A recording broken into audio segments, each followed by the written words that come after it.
Hello guys, അങ്ങനെ ഞങ്ങളുടെ Lakshadweep വ്ളോഗിൻ്റെ last day ആണെന്ന്. നാളെ ഞങ്ങൾ ഇവിടുന്ന് പോകും. അപ്പോൾ ഇന്ന് ഞങ്ങൾക്ക് ഞങ്ങളുടെ കെയർ ടേക്കറിൻ്റെ വീട്ടിൽ രാവിലത്തെ ബ്രേക്ക്ഫാസ്റ്റ് ഒരുക്കിയിട്ടുണ്ടായിരുന്നു. സോ ഞങ്ങൾ വിരുന്നിന് വേണ്ടിയിട്ട് ഞങ്ങളുടെ കെയർ ടേക്കർ ഞങ്ങളെ വീട്ടിൽ നിന്ന് വന്നിട്ടാണ് കൊണ്ടുപോകുന്നത്. അങ്ങനെ ഞങ്ങൾ മൂപ്പരെ വീടിൻ്റെ അവിടെ എത്തിയപ്പോൾ മുമ്പിൽ തന്നെ മൂപ്പരുടെ ഫാദറിൻ്റെ ബ്രദറും കൂടി മുന്നിൽ നിന്ന് ഇങ്ങനെ വർത്താനം പറയുന്നത്. അപ്പോൾ ഞങ്ങളെ കണ്ടപ്പോൾ ഭയങ്കര ആതിഥ്യമര്യാദയായിരുന്നു. മൂപ്പരുടെ ഫാദറിന് മാത്രമല്ല, വീട്ടിലെല്ലാവർക്കും ഭയങ്കര കാര്യം നമ്മളൊക്കെ. അപ്പോൾ നല്ല വിരുന്ന് കിട്ടിയിട്ട് ഞങ്ങൾക്ക് പോരുന്ന ദിവസം ഞങ്ങൾക്ക് എന്ത് കിട്ടി, കിലാഞ്ചി ഫാലും കഴിക്കാൻ പറ്റി. അങ്ങനെ ഞങ്ങൾ നല്ല ഫുഡൊക്കെ കഴിച്ച് കഴിഞ്ഞിട്ട് പിന്നെ അവരോട് നന്നായിട്ട് വർത്താനം പറഞ്ഞിരുന്നു. അങ്ങനെ വിരുന്ന് കഴിഞ്ഞ് ഞങ്ങൾ നേരെ റൂമിലോട്ടാണ് വിട്ടത്. അവിടുന്ന് പിന്നെ ഡ്രസ്സൊക്കെ ചേഞ്ച് ചെയ്ത് നേരെ സ്ക്യൂബ ഡൈവിങ് ചെയ്യാനുള്ള സ്ഥലത്തോട്ട് വിട്ടു. അവിടെ നമുക്ക് ആദ്യം കിട്ടിയത് ഒരു ഫോമാണ്. ആ ഫോം എന്തിനാണെന്ന് വെച്ചാൽ നമ്മൾ സ്ക്യൂബ ഡൈവിങ്ങിന് പൂർണ്ണ ഹെൽത്തിയാണ്, നമുക്കൊരു ഹെൽത്ത് പ്രോബ്ലം ഇല്ലാന്ന് തെളിയിക്കാൻ വേണ്ടിയിട്ടുള്ള ഒരു ഫോമാണ്. അത് നമ്മൾ സൈനൊക്കെ ചെയ്ത് നമുക്ക് ഇനി എന്ത് പറ്റിയാലും നമ്മളുടെ മാത്രം ഉത്തരവാദിത്തമാണ് തെളിയിക്കാൻ വേണ്ടിയിട്ടുള്ള ഒരു ഫോം. അത് ഫില്ല് ചെയ്ത് കഴിഞ്ഞ് പിന്നെ നമ്മൾ കുറച്ച് നേരം അവിടെ വെയിറ്റ് ചെയ്തിട്ടോ. എന്നിട്ടാണ് നമുക്ക് ബോട്ട് വന്നത്. ബോട്ടിനാണെന്നുണ്ടെങ്കിൽ മേലെ ഷീൽഡ് ഉണ്ടായില്ല, അതുകൊണ്ട് നല്ല വെയിലായിരുന്നു. നടുക്കടലിലേക്ക് പോവല്ലേ, നല്ല വെയിലായിരുന്നു. കേരളത്തിൻ്റെ പല ഭാഗത്തു നിന്നുള്ള ആൾക്കാർ ഞങ്ങളുടെ ബോട്ടിലുണ്ടായിരുന്നു. അപ്പോൾ കുറേ ഞങ്ങളിങ്ങനെ അങ്ങോട്ടും ഇങ്ങോട്ടൊക്കെ കുറേ സംസാരിച്ചു. നല്ല രസമുണ്ടായിരുന്നു അവരോടൊക്കെ സംസാരിച്ചിരിക്കാൻ.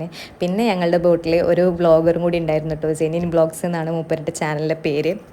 അങ്ങനെ ആ സഹനീയമായ നടുക്കടലിലെ ചൂട് സഹിക്ക വയ്യാതെ എൻ്റെ ജൂനും എടുത്താണ്ട് വെള്ളത്തിൽ ചാടിയപ്പോൾ നല്ല സമാധാനം ഉണ്ടെന്നാണ് പറഞ്ഞത്. അപ്പോൾ പിന്നെ കുറച്ച് കഴിഞ്ഞപ്പോൾ ഞങ്ങളുടെ സ്ക്യൂബ ഡൈവിങ്ങിൻ്റെ ടൈമായിട്ട് മൂപ്പര് നമ്മൾ ഇറക്കി. എന്താ പറയുക, എല്ലാവരും ജീവിതത്തിൽ ഒരു തവണയെങ്കിലും ചെയ്തിരിക്കേണ്ട ഒരു സംഭവം തന്നെയാണ്, എക്സ്പീരിയൻസ് ചെയ്യേണ്ട ഒരു സംഭവം തന്നെയാണ് ഈ സ്ക്യൂബ ഡൈവിങ്.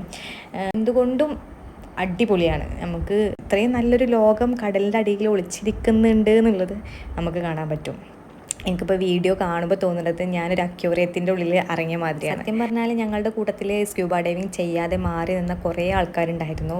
ഓരൊക്കെ പേടി കാരണമാണ് ഒരു മാറി നിന്നത്. സത്യം പറഞ്ഞാൽ ഞാനും അത്ര വലിയ ധൈര്യവതിയൊന്നുമല്ല, പക്ഷേ എനിക്കും പേടികളൊക്കെ ഉണ്ട്. പക്ഷെ എന്നാലും ഞാൻ മനസ്സിലുറപ്പിച്ച കാര്യമായിരുന്നു ഇത്ര വരെ വന്നിട്ട് സ്ക്യൂബ ഡൈവിങ് ചെയ്യാതെ ഞാൻ ഇവിടുന്ന് പോകില്ല എന്നുള്ളത്.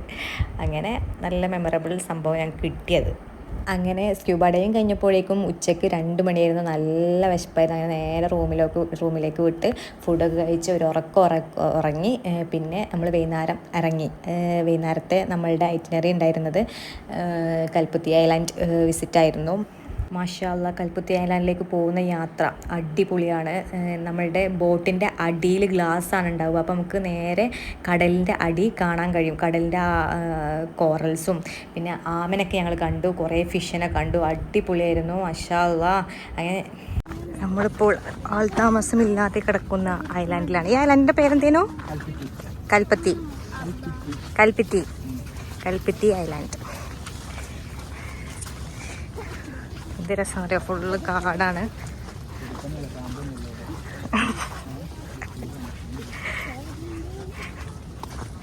How beautiful. വീണ്ടും കാടിൻ്റെ ഉള്ളിൽ കൂടിയാണ് പോകുന്നത്.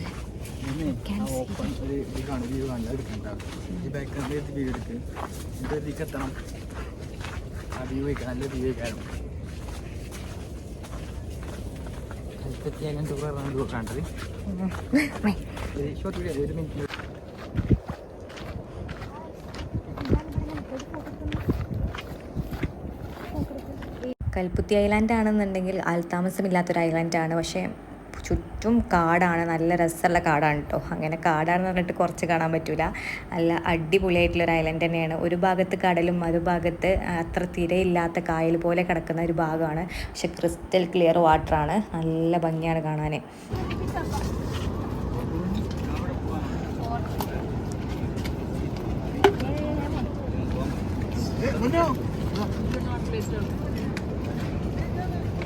ഫോട്ടോ എടുക്കാം.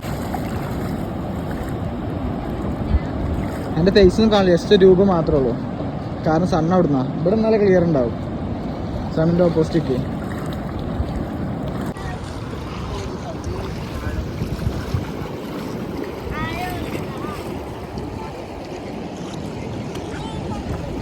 അവിടെ ആഞ്ഞടിച്ച് വരുന്ന തിരമാല, ഇവിടെ കായൽ മാതിരി. എന്താലേ ഓരോരോ ഇത്.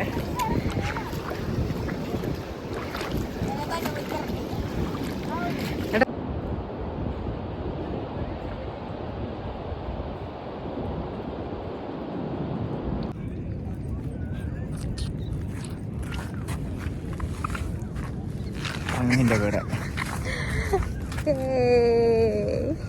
ഈ ഐലാൻഡിലാണെന്നുണ്ടെങ്കിൽ നല്ല വെറൈറ്റീസ് ഓഫ് ശംഖുകളുണ്ടായിരുന്നു, ഷെൽസ് ഉണ്ടായിരുന്നു. അങ്ങനെ കുറേയൊക്കെ ഞങ്ങൾ എടുത്തു. പിന്നെ എല്ലാത്തിൻ്റെ ഉള്ളിലും ഞണ്ടുകളുണ്ടാവും, ജീവനുള്ള ഞണ്ടുകളുണ്ടാവും. അപ്പോൾ നമുക്ക് എല്ലാത്തിനും ഒന്നും അവിടെ നിന്ന് കൊണ്ടുവരാനും കഴിയൂല. അപ്പോൾ നമ്മൾ കുറച്ചൊക്കെ എടുത്തു. പിന്നെ ഞങ്ങളുടെ കൂടെ ബോട്ടിലുണ്ടായിരുന്ന 2 മക്കളുണ്ടായിരുന്നു. അവർ ശേഖരിച്ച് വെച്ച ഷെൽസാണ് ആ ബോട്ടുമങ്ങൾ കാണുന്നത്. അങ്ങനെ വരുന്നവരൊക്കെ ഷെൽസ് എടുത്തിട്ടാണ് പോണത് ഇവിടുന്ന്. അങ്ങനെ കൽപ്പുത്തി ഐലാൻഡ് ഫുള്ള് കണ്ട് പിന്നെ അവിടുന്ന് നമ്മൾ നേരെ അഗത്തി ഐലാൻഡിലേക്ക് തന്നെ തിരിച്ചു വിട്ടു. നല്ല സൺസെറ്റ് കിട്ടിട്ടോ, നല്ല രസമല്ല, നല്ല ഗോൾഡൻ ഹവർ, അതും ബ്ലൂ കളറ് വാട്ടറും നല്ല സണ്ണിൻ്റെ ആ ഗോൾഡൻ കളറും നല്ല രസമുണ്ടായിരുന്നു കേട്ടോ കാണാൻ. ഞങ്ങൾ പോരുന്ന ദിവസമാണ് ഞങ്ങൾക്ക് ഇങ്ങനൊരു സൺസെറ്റൊക്കെ കിട്ടുന്നത്. ഭയങ്കര അടിപൊളിയായിട്ട് തോന്നി. എനിക്ക് സത്യം പറഞ്ഞാൽ എനിക്ക് ലക്ഷദ്വീപ് നല്ല ഇഷ്ടമായിട്ടോ.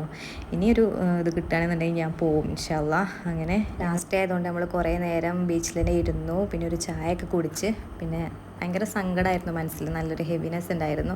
പിന്നെ നമ്മൾ നേരെ റൂമിലേക്ക് വിട്ടു.